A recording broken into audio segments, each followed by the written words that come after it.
코로나19가 장기화되면서 비정규직 노동자들의 고용 불안이 갈수록 심각해지고 있는데요.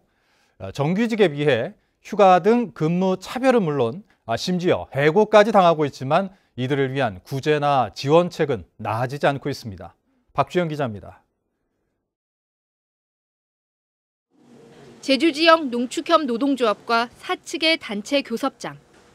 사측 12개 농축협 조합장 자리가 텅 비어 있습니다.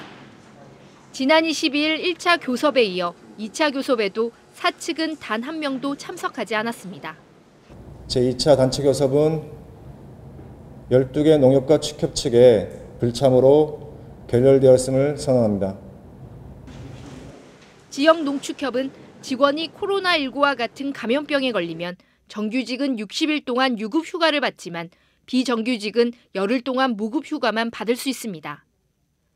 노조 측이 이 같은 휴가 차별 해소와 직장 내 괴롭힘 예방 등 4개 요구안을 내걸고 단체 교섭을 요구했지만 사측은 협상 자리에도 나오지 않는 상황.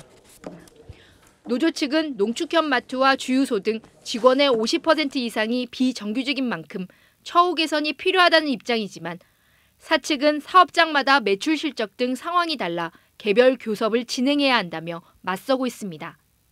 실제 이들이 하는 일은 정규직과 다르지 않고 동일한 노동을 하고 있습니다. 그렇기 때문에 임금뿐만 아니라 여러 가지 휴가라든가 아니면 처우에 있어서 동일하게 단계적으로 적용해야 된다고 생각하고 있습니다. 농협은 손익 때문에 해가지고 조합을 신경 줄 수 없는 손익 있잖아요. 네. 그리고 또 이제 뭐 잘 사는 데는 잘 사는 데로 어느 정도 지급도 가능한 거고. 그래서 그런 거는 제가 생각으로는 개별 교섭이 있어야 되지 않을까. 교섭이라도 할 수 있는 건 그나마 나은 편. 관광업계 사정은 더 심각합니다.